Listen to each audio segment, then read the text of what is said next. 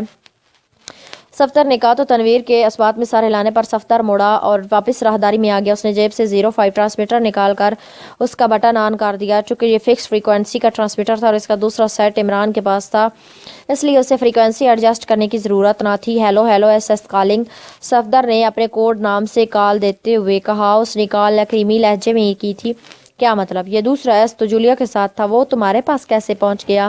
دوسری طرف سے عمران کی آواز سنائی دی۔ وہ اپنے اصل لہجے میں بول رہا تھا، میرا پورا نام صفدر سعید ہے عمران صاحب۔ اس بار صفدر نے اپنے اصل لہجے میں جواب دیتے ہوئے کہا، اوہ تو تم پہلے ہی ڈبل ایس ہو۔ بہرحال کیا ہوا ہے؟ کیا تنویر آؤٹ آف کنٹرول ہو گیا؟ عمران نے کہا تو صفدر نے مختصر طور پر تمام حالات بتا دیے۔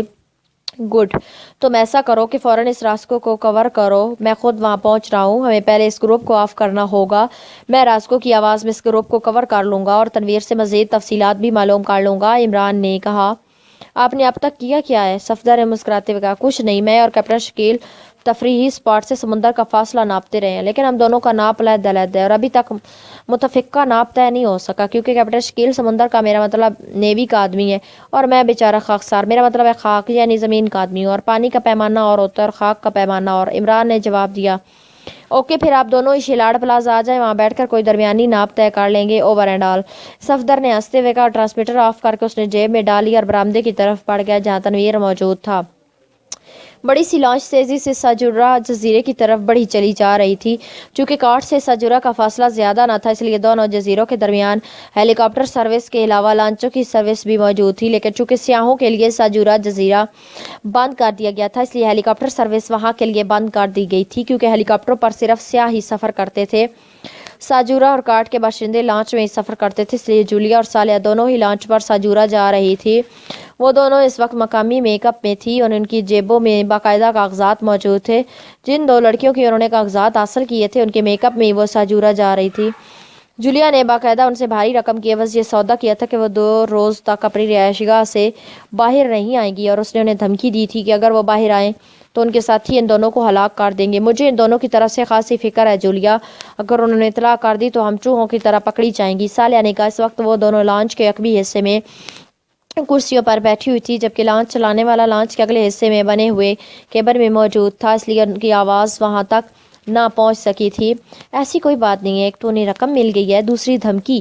میں دراصل خواہ مخواہ 2 بے گناہ لڑکیوں کو ہلاک نہیں کرنا چاہتی تھی، جولیا نے جواب دیا تو صالحہ نے اس بات میں سر ہلا دیا، انہیں ہلاک کرنے کی تو میں ابھی قائل نہیں ہوں، لیکن بس میرے ذہن میں خدشہ ابھرا تھا۔ صالحہ نے کہا، چھوڑو ان خدشات کو، اگر ایسا ہو بھی گیا تو دیکھا جائے گا۔ جولیا نے کہا، اچھا آپ یہ بتاؤ کہ اگر تمہارا اندازہ غلط نکلا اور وہاں ساجورا میں واقعی فوجی مشقیں ہو رہی ہوئی تو پھر ہمارا وہاں جانا ہمارے مشن کے لیے نقصان دہ بھی تو ہو سکتا ہے۔ صالحہ نے کہا، اوہ ایسی کوئی بات نہیں صالحہ، کاٹ میں عمران اور اس کے دوسرے ساتھی موجود ہیں اور ظاہر ہے وہ مشن پر کام کر رہے ہیں۔ جولیا نے جواب دیا، وہ تو ٹھیک ہے، لیکن چیف نے تو ہمیں مشن کی تکمیل کے لیے بھیجا ہے، عمران اور دوسرے ساتھیوں کو صرف بلیک سٹار کو الجھانے کے لیے بھیجا ہے۔ صالحہ نے کہا، چونکہ عمران بلیک سٹار کی نظروں میں آ چکا تھا اس لیے چیف نے یہ سیٹ اپ کیا، ورنہ اصل مقصد تو مشن مکمل کرنا ہے۔ اور یہ سن لو کہ جس انداز میں یہ سارا سیٹ اپ سامنے آیا ہے، مجھے یہ سب مصنوعی لگ رہا ہے، اس لیے میرا خیال ہے کہ یہ مشن کاٹ میں نہیں ہوگا، اس لیے میں ساجورا جا رہی ہوں۔ جولیا نے جواب دیتے ہوئے کہا، لیکن کیا یہ بات عمران یا چیف نہیں سوچ سکتا جو تم نے سوچی ہے؟ صالحہ نے کہا، عمران اور چیف بہرحال کہیں نہ کہیں سے معلومات حاصل کر لیں گے اور کنفرم ہو کر مشن مکمل کریں گے، جبکہ ہم دونوں کے پاس ایسا کوئی ذریعہ نہیں ہے، اس لیے ہمیں خود کام کرنا پڑے گا۔ اگر ساجورا میں کچھ نہ ہوا تب بھی کوئی فرق نہیں پڑتا، کیونکہ ہم پھر مطمئن اور پرجقین ہو کر واپس کاٹ پہنچ جائیں گی۔ جولیا نے کہا تو صالحہ نے بے اختیار ایک طویل سانس لیا۔ تمہارا اس طرح سانس لینا بتا رہا ہے کہ تم مطمئن نہیں ہو، جولیا نے مسکراتے ہوئے کہا۔ ہاں، دراصل مجھے تمہاری یہ بات ہرگز سمجھ میں نہیں آ رہی کہ یہاں چیف اور عمران کنفرم ہے وہاں کام کرنے کی بجائے تم ادھر ادھر بھاگ رہی ہو، صالحہ نے کہا تو جولیا بے اختیار ہنس پڑی۔ آخر تم اس بارے میں اس قدر الرجک کیوں ہو رہی ہو؟ جولیا نے کہا۔ اس لیے کہ مجھے اس کی کوئی عقلی دلیل سمجھ میں نہیں آ رہی، اور مجھے یقین ہے کہ ہماری عدم موجودگی میں عمران یہ مشن مکمل کر لے گا اور ہمیں چیف کے سامنے شرمندہ ہونے پڑے گا۔ صالحہ نے کہا، اوہ تو تم اس لیے پریشان ہو؟ بہرحال فکر مت کرو، سب ٹھیک ہو جائے گا، جولیا نے کہا تو صالحہ نے ایک بار پھر طویل سانس لیا۔ تھوڑی دیر بعد ساجورہ جزیرے کی مخصوص گھاٹ پر جا کر لانچ رک گئی تو وہ دونوں نیچے اتری اور آگے بڑھتی چلی گئی۔ کاغذات کی سرسری سی چیکنگ کے بعد انہیں کلیئر کر دیا گیا۔ باہر ٹیکسیاں موجود تھے۔ جولیا نے ایک ٹیکسی کا عقبی دروازہ کھولا اور صالحہ کو بیٹھنے کا اشارہ کر کے وہ بھی عقبی سیٹ پر بیٹھ گئی۔ کہاں جانا ہے؟ ٹیکسی ڈرائیور نے مؤدبانہ لہجے میں کہا۔ نیوی آفیسرز کالونی، جولیا نے کہا تو صالحہ نے چونک کر جولیا کی طرف دیکھا اور جولیا صرف مسکرا دی۔ ٹیکسی ایک جھٹکے سے آگے بڑھ گئی۔ شہر میں باقی سیاح نظر نہ آ رہے تھے، البتہ ایئر فورس اور نیوی کی گاڑیاں آتی جاتی دکھائی دے رہی تھی۔ ٹیکسی ڈرائیور نے کچھ دیر بعد ایک چیک پوسٹ کے سامنے جا کر ٹیکسی روک دی تو جولیا نیچے اتری اور صالحہ کو وہیں بیٹھنے کا اشارہ کر کے وہ تیز تیز قدم اٹھاتی سائڈ روم کی طرف بڑھ گئی، جس میں میز کے پیچھے نیوی کا کوئی آفیسر بیٹھا ہوا تھا۔ یس مس، اس آفیسر نے چونک کر آگے کی طرف ہوتے ہوئے کہا، میرا نام میری ہے اور میں نے کمانڈر کی مسز سے ملنا ہے۔ میرے ساتھ میری ساتھی جولین ہے۔ جولیا نے جیکٹ کی جیب سے کارڈ نکال کر آفیسر کے سامنے رکھتے ہوئے کہا، کمانڈر ہومز ہیں لیکن اس کی مسز تو ایکڈیمیا گئی ہوئی ہیں۔ آفیسر نے کارڈ اٹھا کر اسے سرسری طور پر دیکھتے ہوئے کہا۔ جولیا نے اس کے سامنے دو کارڈ رکھے تھے، ایک اس کا تھا اور دوسرا صالحہ کا۔ اوہ، پھر کمانڈر سے بات کرنا ہوگی، جولیا نے کہا۔ کیا بات؟ کیا کمانڈر آپ کو جانتے ہیں؟ آج سے پہلے تو آپ کبھی نہیں آئی، آفیسر نے قدرے مشکوک لہجے میں کہا۔ میں اور میری ساتھی کارٹ میں رہتی ہیں، ہمارے کمانڈر اور ان کی مسز سے خاندانی تعلقات ہیں، آپ بے شک کمانڈر سے بات کر لیں، جولیا نے کہا۔ اوہ اچھا ٹھیک ہے، آپ جا سکتی ہیں، آفیسر نے کارڈ واپس جولیا کی طرف بڑھاتے ہوئے کہا۔ شکریہ، جولیا نے کارڈ اٹھاتے ہوئے کہا تو آفیسر نے انٹرکام کا ریسیور اٹھا کر کسی کو جولیا اور صالحہ کی کلیئرنس کا کار پھر ریسیور رکھ دیا۔ چونکہ جولیا کو معلوم تھا کہ ٹیکسی ڈرائیور اس چھوٹے سے جزیرے پر مسلسل کام کرتے ہیں، اس لیے وہ لازماً یہاں رہنے والے سب افراد سے واقف ہوں گے، اس لیے اس نے ڈرائیور سے کہہ دیا تھا۔ تھوڑی دیر بعد ٹیکسی ایک سرکاری انداز میں بنی ہوئی کوٹھی کے سامنے روک گئی۔ گیٹ کے باہر دو مسلح گارڈز موجود تھے۔ جولیا نے جیکٹ کی جیب سے ایک بڑا نوٹ نکالا اور ٹیکسی ڈرائیور کے ہاتھ میں دے دیا۔ تم واپس جاؤ، ہم نے ابھی رکنا ہے، جولیا نے کہا اور پھر ٹیکسی کا دروازہ کھول کر نیچے اتر آئی۔ دوسری طرف سے صالحہ بھی نیچے اتر آئی تھی۔ ٹیکسی تیزی سے آگے بڑھی اور پھر موڑ کر واپس چلی گئی۔ کمانڈر کو کہیں کہ کارڈ سے میری اور جولیا آئی ہیں، جولیا نے ایک گارڈ سے کہا تو گارڈ ایک سائڈ پر بنے ہوئے کیبن میں چلا گیا۔ صالحہ ہونٹ بھینچے خاموش کھڑی ہوئی تھی، اس سے یہ سب کچھ سمجھ ہی نہ آ رہا تھا۔ تھوڑی دیر بعد وہ گارڈ واپس آ گیا۔ آئیے، اس گارڈ نے کہا اور واپس پھاٹک کی طرف مڑ گیا۔ جولیا اور صالحہ اس کے پیچھے پھاٹک کے چھوٹے کھلے ہوئے دروازے سے اندر داخل ہوئی۔ پھر ان دونوں کو برآمدے کے کونے میں موجود ایک ڈرائنگ روم میں بٹھا کر گارڈ واپس چلا گیا۔ یہ کیا چکر ہے جولیا؟ صالحہ نے حیرت بھرے لہجے میں کہا۔ ہم نے اس کمانڈر سے معلومات حاصل کرنی ہے، جولیا نے جواب دیا۔ پھر اس سے پہلے کہ صالحہ مزید کچھ بولتی دروازہ کھلا اور ایک لمبے قد اور ورزشی جسم کا آدمی اندر داخل ہوا۔ اس کے چہرے پر سختی کے تاثرات نمایاں تھے، لیکن اس نے گھریلو ٹائپ کا لباس پہنا ہوا تھا۔ اس کے اندر داخل ہوتے ہی جولیا اٹھ کھڑی ہوئی اور اس کے ساتھ ہی صالحہ بھی اٹھ کھڑی ہوئی تھی۔ ہیلو میری، تم یہاں کیسے آنا ہوا اور یہ کون ہے؟ آنے والے نے کہا۔ اس کے لہجے میں ہلکی سی بے تکلفی تھی۔ یہ میری روم فیلو جولین ہے اور اس کی وجہ سے ہی میں آئی ہوں، جولیا نے مسکراتے ہوئے جواب دیا۔ اوہ کیا بات ہے، بیٹھو، اس آدمی نے کہا اور سامنے صوفے پر بیٹھ گیا تو جولیا اور صالحہ بھی صوفوں میں بیٹھ گئی۔ یہ جولین ایکڈیمیا میں ایک میزائل لیبارٹری میں کام کرتی رہی ہے، واٹر میزائل لیبارٹری میں۔